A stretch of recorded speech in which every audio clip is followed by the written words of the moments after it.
Hi there, I'm Jill Chivers from Shop Your Wardrobe and 16 Style Types. And I'm Imogen Lamport from Inside Out Style and 16 Style Types. Today, we wanted to talk about having a future-focused wardrobe. Now, this is something that some people think more about and others never have occurred to them in their entire lives. But it is one of those things that I always think about when we think about our wardrobe. Everything in our wardrobe is based on the past because everything in there, we bought it at some time in the past. And whether or not we still need it in our wardrobe. So maybe it's based on the future, where we're going in our lives. I always think our wardrobe wants to be helping us get what we want out of life. So if we have goals, if we have even just, these are some things, some vague ideas of things we may want in our lives, it's still worthwhile thinking about do I have the wardrobe that's going to assist me to get to where I want to go?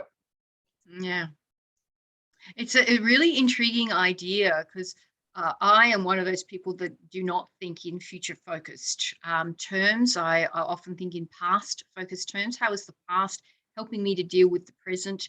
And how might it help me to inform the future? So it's a bit almost a lens through which I navigate time and decisions that I'm going to make. And there are others of a similar personality type to mine. I would hazard a guess that other SJs have a similar kind of approach, maybe other Js, but particularly SJs. And maybe SPs have a not quite the same, but that sensing element of tangible concreteness, which informs how they approach life. When I think about big mistakes I've made in my wardrobe, it's often not about I'm thinking about a future life and how my style is going to serve me. It's about an imagined life in the future when I am a director of films, or when I live in New York City, or it's something that's not exactly ridiculous, but it's not even a dream. It's a fantasy. Is it even a fantasy? It's certainly not anchored to reality or any pathway that I am on. So I haven't made what I would call a gazillion, high cost mistakes in my wardrobe, but I've sure made my fair share of them. And I look at some of them and I think that's for a fantasy imagined life. And so for me, this is where this future focused thing can be a bit fraught. I think it's powerful, but I have to be careful with it so that it is actually, I kind of almost have to take it in bite-sized pieces. Otherwise, I get overwhelmed by it. And I can't use it properly. Whereas I think there are other types that are naturally inclined that way. When they make decisions with this orientation towards time, they're sound, they're inspired. They're at their most stylish self when they're leaning into the future. And I think this is another great, we've talked about our 16 Style Types house as having a wraparound veranda. Well, this is another window that you can look in and we see different things. Yes. And it's what is the future to you? Because so your future probably either it's some, fantasy imagined future. And it's so funny you talking about that because it just immediately brought to mind an experience I had very early on in my image consulting career where I went shopping with this young woman who lived in a West Australian mining town. So I can only imagine a lot of red dirt was in the atmosphere of where she lived. And she was the mother of a 1-year-old and a 3-year-old. So life is pretty practical when you have kids of that age, when you live in a small mining town. And one of the things she bought, not at my recommendation, I was like going, are you sure about this? Was a white silk dress. Right. And I am not sure what she was imagining, where she would wear this, but I felt like this is a fantasy item. This is for a fantasy lifestyle that kind of I don't really have at this time. And it's funny because I may never have. And may never have. But I think she had some sort of fantasy idea of somehow swanning about at a garden party or I don't know what in her white silk dress. Somewhere with grass, perhaps. Yes, with grass, not red dirt. But it was something because I remember thinking, why on earth is she buying this? Like everything she told me about her lifestyle and what she wanted. She talked about, I need practical clothes. I've got, babies. I'm a mum of young kids. I'm at home. I live in a mining town. Like everything she told me, she was saying, I need practical, practical, practical. And yet fantasy white dress appears as something that she ends up, really desiring highly. Yeah, and I mean, this is where a style can go very, very deep because, I mean, there's the surface level of that story, which is that item makes no sense for the life that she's living now. Then you go a little bit deeper and you really can go very deep. Style can go right to our sense of identity, how we feel about our lives, what we're happy with, what we're unhappy with, what our aspirations are, what we feel our accomplishments are. We've all heard of imposter syndrome. Sometimes style can tap into a sense of, I want to be somebody that I'm not, which is what imposter syndrome is, related to, that I'm wearing a mask. And at any time that mask could be ripped off and the real horrible, revolting me will be revealed to the world. And so I cover it up. And so when you think about all the various elements and somebody buying an item of clothing so clearly out of step with her current reality, it's an invitation, whether accepted or not, to explore those deeper things about, what's going well in her life and what isn't and what she's unhappy about. And so it really style can go to the absolute core of who we are. And so, we think we're talking about future focused wardrobes, and we are, but we're actually going really deep into what motivates us and what represents psychological comfort, what represents psychological challenge, and what represents psychological pain to us. Because sometimes we do want our style to challenge us. It's important. It propels us forward when we're challenged. But then we reach a point where it's no longer a stretch and we're actually hurting, or it's not serving us, or it's taking us backwards.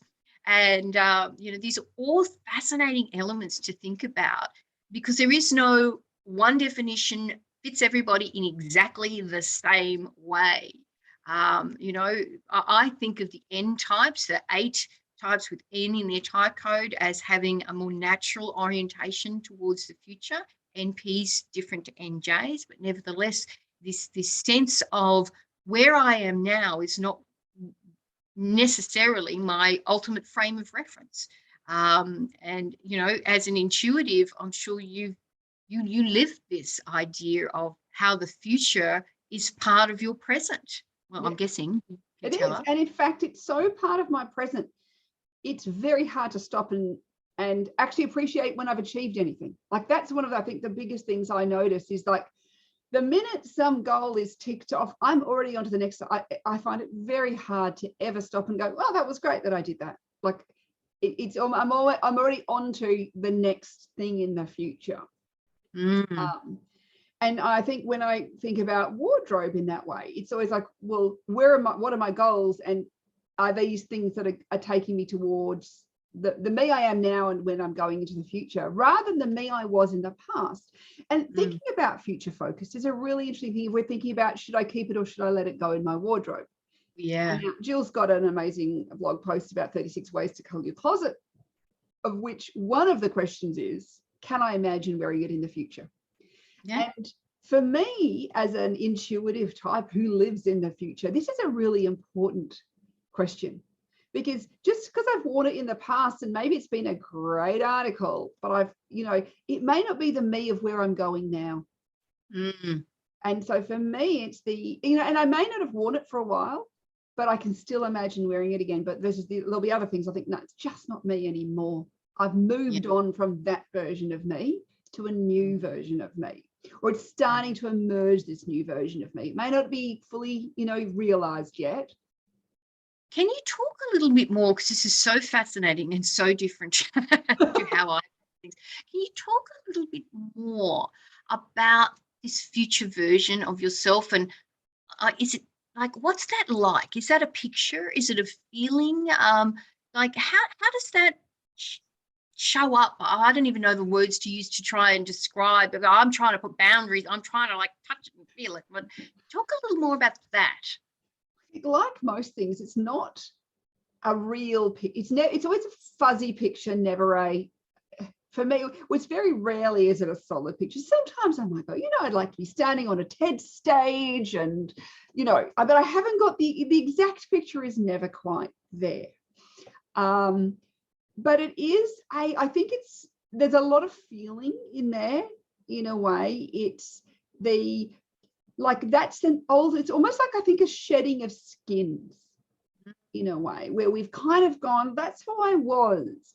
But particularly if I think about maybe we're more like goal, that sort of goal focused in a different way. I'm sure, senses have their own way of thinking about goals.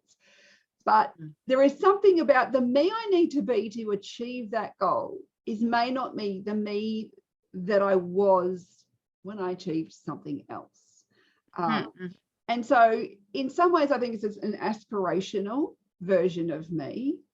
I absolutely cannot picture it specifically, but it's definitely much more feeling related. In that way, and like most of my things, it's a little bit fuzzy, but I'll know it when I see it. And I think that's, and particularly as an NJ type, which is the knowing without knowing, there is a lot of it is I know it when I see it, and I know it's either right, I know it's wrong, and I don't have to think too much about it. That's so fascinating. Very, very different to how I approach things. But other NJs we've worked with report similar things. And Jane, our co-founder of 16 Style Types, preference for INFJ. I know I've been shopping with her. I went shopping with her to help choose a piece of jewelry to go with an outfit to her son's wedding. It was a casual outdoor wedding in the American summer.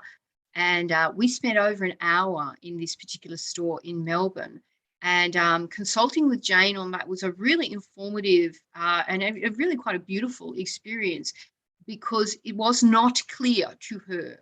She had a broad sense there was a color scheme in mind, but everything else was sort of open.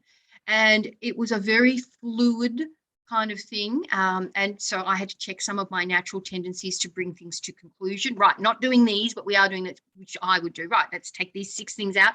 Which was like, no, I don't think we do want to take those 6 things out necessarily. We might not. So I was checking some of my natural things, but this sense of sort of moving through the possibilities. And what Jane has done in other parts of her life is she has nailed some things down, because this navigating through has taught her things like no satin, no sequins, no frills, nothing shiny. So she has, through this process, put some concrete definition, I think, out of frustration from having to compress the time frame to make some decisions, either shopping, packing, getting ready for events, curating a wardrobe. So she's almost she's introduced things that are not a natural tendency for an NJ to make her style life work better. Yeah. And I think that's that whole idea of it's not clear, but I know it, is really a hallmark of NJs. I think too, we can often have criteria. So some of her criteria, and that's from experience, where she's gone, every time I've tried the ruffles or the frills, I just don't feel good. So she's gone, that's now, I've tried it, not me. And so I think that's when you can start to nail down what it's not, but she hasn't nailed down what it is. Apart from her color palette, which she got from the color palette. But that's the thing is, the rest of it's still a little bit. It's like the mist hasn't cleared yet. And I know that Sue Blair talks about ESTJ style muse. Yes. But also she's a great type practitioner, and she will talk about the introverted intuition, which is the sort of intuition that NJ types have. She describes it as a mist clearing. You're on a road, there's a fog, the fog clears and the picture becomes real. And then in many ways that is what it feels like. Or like you've got the crystal ball, it's all cloudy and then it clears, but you don't know. You'll know the picture when when the fog is cleared. Absolutely, you know it. But you sometimes don't know what the picture's going to be until that fog has cleared. Yeah. And then we think about our other 4 intuitive types that are NPs, and often the metaphor is shooting stars or fireworks or popcorn or bouncing balls, or this sense of multiple opportunities options popping in the external world. So this is what we're seeing. So it manifests quite differently. All intuitives are not the same. So yes, there is that sense of future focus, which we see with both of those. But when it comes to style, we see a convergence with our NJs, and with our NPs, the opposite direction. And it can result in this sense of a style that you can't see consistent through line. It looks really different in its natural form or in its consciously chosen form, which is why we see some NPs bringing it in. They have learned that all of those options can actually not serve them when it comes to curating a wardrobe, deciding what to let go, because it can be quite time consuming.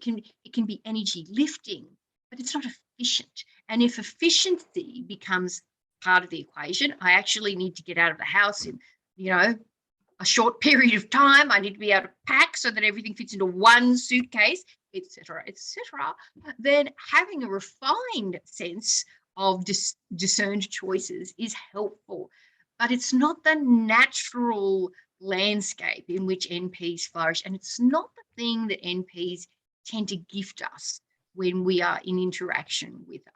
Yeah. And I know from working with NP clients that often wardrobe editing can be really hard because, even with clothes that are the wrong size and are maybe 10 years old already or something, and you're not going to fit back into them until another 2 or 3 years, you've got that, like you may never fit back into them. But there's always the possibility that maybe one day I will. And it's the possibilities of that. Maybe I want to, maybe I'll get invited, and I've had NP clients to me, but I might get invited to a dress up party where I have to wear, and this thing could be a great part of that costume. Yeah. Right. So there's always a lot of possibilities outside the kind of normal everyday in a way that may come up, which can make it very hard. And this is where I think, but even then, when I've been working them, when they actually start to nail down their own criteria, it becomes easier.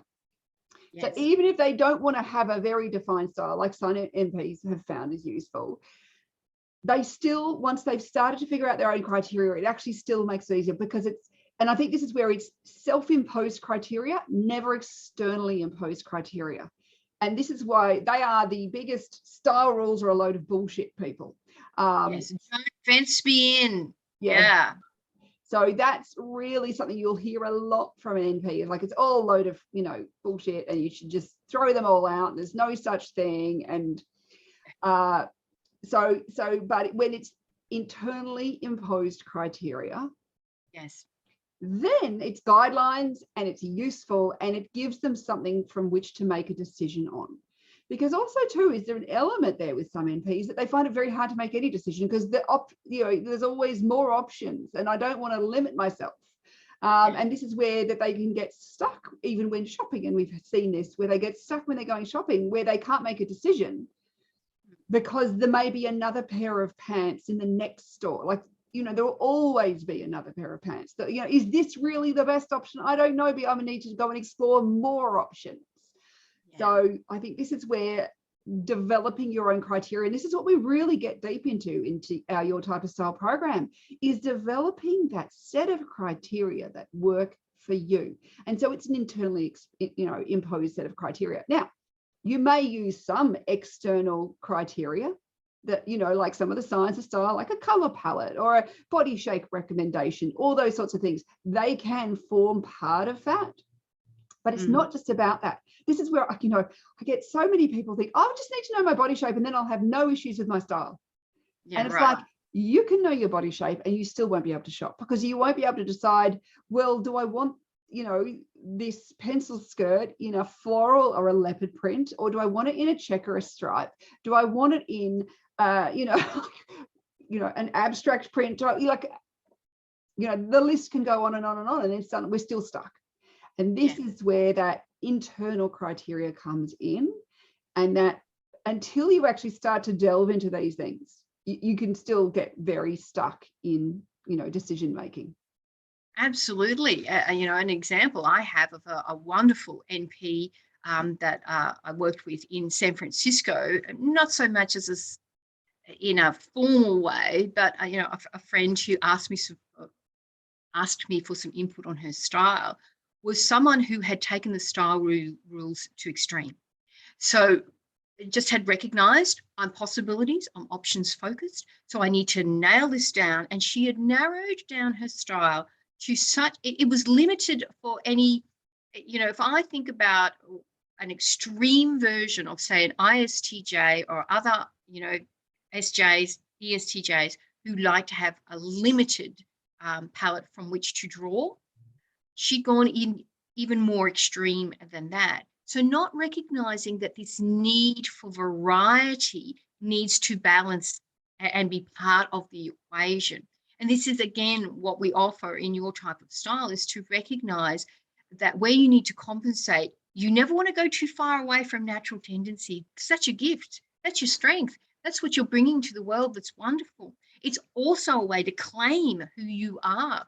This is why a lot of people find understanding their psychological type so valuable, is where they've either felt out of step or just plain wrong, or they haven't belonged, or any other version of I am not right. Understanding your psychological type can give you back a sense of legitimacy that who I am is perfectly okay. In fact, it's more than perfectly okay. It's wonderful. And so you never want to get too far away from your natural tendencies, but you also want to recognize where you have those blind spots and where they're going to serve you and where they're not. And every one of the 16 style types has strengths in the style arena and blind spots. And so recognizing those, and we use terms like future focused. In fact, one of our modules has a whole section just on future focused wardrobes and how you can use that term to propel your style forward, to build you up. If it's something that is, you're not naturally drawn to or hasn't worked for you, how you can start to fold it in a way that feels safe and right to you, perhaps in a more incremental way. These are all the different conversations you can have about your style when you understand that missing piece, that internal driver, that motivation piece. So tell me, Jill, as an SJ type, in particular an SFJ type, where future focus is not part of your natural lexicon, how have you thought about this for your own wardrobe? To me, it comes into wardrobe curation, which is how I think about the process of managing my wardrobe. I am constantly curating my wardrobe. Now, for those of you who think, I have to be dragged into doing that twice a year, to me, it's uplifting, it's fun, it's energizing. I'll often choose it as an evening activity. If we have, my husband's a sporty type. I used to play professional ice hockey. And so if there's a couple of games on that he wants to watch, and, we're not watching a series on Netflix, so I might just choose to spend an evening in my wardrobe. And for me, it's really uplifting. And this whole future focus thing I've learned, just little bits. I have to take it small, slow and steady, which is probably an anathema how those naturally drawn to it, which is, they're just there. It's learned. It's completely learned for me. And this sense of, just because it worked in the past, I'm just so there. That is not even a question I need to ask, because that question surrounds me. It's like the water that the fish is swimming in. So for me, I have to ask that question of, is this still serving me? I start with today, the me I am now, and then looking into what I see of the future, which for me is kind of hard to see. I planned for it, but I can't see it. It's interesting, isn't it? Because you've talked about that you're already planning outfits for later in the year. So you have sort of... I'm planning it for November 7. I'm not planning it for the future. I'm planning it for November 7. November 7 is the future, Jill. But it's not. Well, it is. It's in the future, but it's not the future. It's different. Ah, interesting. So it's what is the future? That's right. See, I don't know what the future is. I have specific little things, boxes in a calendar that are in something called the future. It's interesting. So even though you're planning for the future, you don't think about it in a broad global way. So it's that small detail focus rather than any sort of big picture of where I want to be or what type of person I'm going to be. But you have talked about when you are planning those outfits for the future, even though it's November 7, that Well, you it's for still, a future event, which is not for the. I'm sorry, I'm not hair splitting, but it's a distinction. So I'm not planning for the future. I'm planning for an event in the future. but but you've still talked about how that you're still thinking about, well, what do I want to be communicating and what's the audience? So you are thinking about all those same sort of questions that I might think about if I'm thinking about the future. Yeah, It's yeah. just yours a very specific, detailed future versus mine's a big, blurry future. Yeah, yeah, exactly. So and this is where people get tripped up when they think they don't know what their type is, because they think, oh yeah, I think about the future. I've known SJs who say, yeah, I think about the future. And all you had to do is ask them like 3 questions. It's like, no, well, you are, but it's really different to how an NJ or an NP or even an SP, it's really different to their attitude, orientation towards comfort levels, ability to communicate what it is and what it isn't. So it has a completely different complexion. All of us think about the future. We have to. Yeah. Life forces us to be present in the current moment, have some access to the past, and have an eye on the future. Life forces us to do that, but we don't do it in equal thirds. We're not equally good at each one of those. We're not naturally oriented towards all of those things. All you have to do is to just listen into normal conversation, which is also how you know type is real, because you hear it in conversations where people will say the past is dead, the past is irrelevant. And other people go, are you kidding me? The past tells us everything we need to know about the future. They're really different, really different. They are very different, aren't they? And it is something to think about. It's, what is the future to you? How do you envisage the future? Where is your wardrobe taking you? You can just think about that one question we talked about is, can I imagine wearing this in the future? Yeah. Is this the future me I want to be? Yeah. Because that is often, one of the things I find when we are culling wardrobes is often these, it's been a favorite and I've loved it, Mm. But maybe it's not me anymore. It's not Yeah. the future version. And even when you are buying clothes too, in particular, to go, well, is this going to be working for my real future lifestyle rather than my fantasy future lifestyle? Because we've all bought some fantasy future lifestyle pieces in our lives, I think. But, if that's something that if you realize you get things home for a fantasy future lifestyle, that might be something worth really thinking about. And that's why our program is so great, because it gives you this opportunity in a structured way to ask a lot of questions about, how you are thinking about your wardrobe, what you're bringing in, and hopefully start to make you more aware so those mistakes stop happening. And the other great thing about your type of style is the Facebook group. Women of all of the 16 style types have participated in the program. And so you get to see what other women are sharing about their journey. And it can be so illuminating, because we can either have this sense of kinship. Oh, great, somebody else is approaching this in a way that I can relate to, similar to me. The opposite can happen, where we think that is so different, but isn't that awesome and amazing? We get to see those strengths, and true, we also see the blind spots that come through. It's a very safe, but also very stimulating place. And of course, you share as much or as little as you like on the Facebook group. It's up to you. But it's a really wonderful opportunity to see these differences in action in a way that is respectful and welcoming of those differences, particularly if you've thought, so much of what I read on style, it's 10 things I've got to have, or, how to wear this thing that I absolutely freaking loathe and wouldn't wear if it was the last item of clothing on earth. You can often think, well, look, there's nothing out there that is really for me, unless you've been reading Imogen's style blog.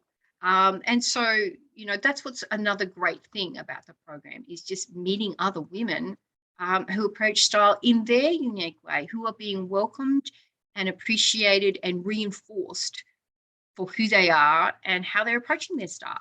Yeah, and I think you can just notice in our conversation how we as different types approach things in different ways, and getting that understanding. And I think this helps in families too. Like, generally our kids are not exactly the same type as us. And so even being able to see people of a same or similar type to your own children or family members can also foster greater understanding. I think that's one of the joys of types, is it helps you go, this is not that person trying to annoy me, or that person, wanting to wear something, like, especially I've seen it with mothers and children, where she's trying to wear things that, and I don't think they're right. Mm, Actually, she is a very different type, and her approach to style is very different. And now I've seen other people of a similar type, and they all go about it that way. It suddenly fosters an understanding that otherwise wasn't there, that just can bring so much, joy to relationships, I think. yeah, yeah, you can let down some of the burdens that you carry around, some of those untested assumptions that can really trip you up and get in the way of having a clearer, healthier, happier relationship with other people. I mean, honestly, it's like gold dust. To me, it's magic. You sprinkle it over almost anything in your life, and it illuminates it in a way that it was never illuminated before. That's not to say type is the answer to everything. Of course it isn't. It's not designed to be. But when it is applied in the right way, it is a gift. Yeah. So we'd love to know your thoughts on a future focus. What does a future focus wardrobe mean to you? Do you have got the fantasy future, a future for the next week rather than next year, or a future in 30 years' time? Where are you thinking about your wardrobe taking you?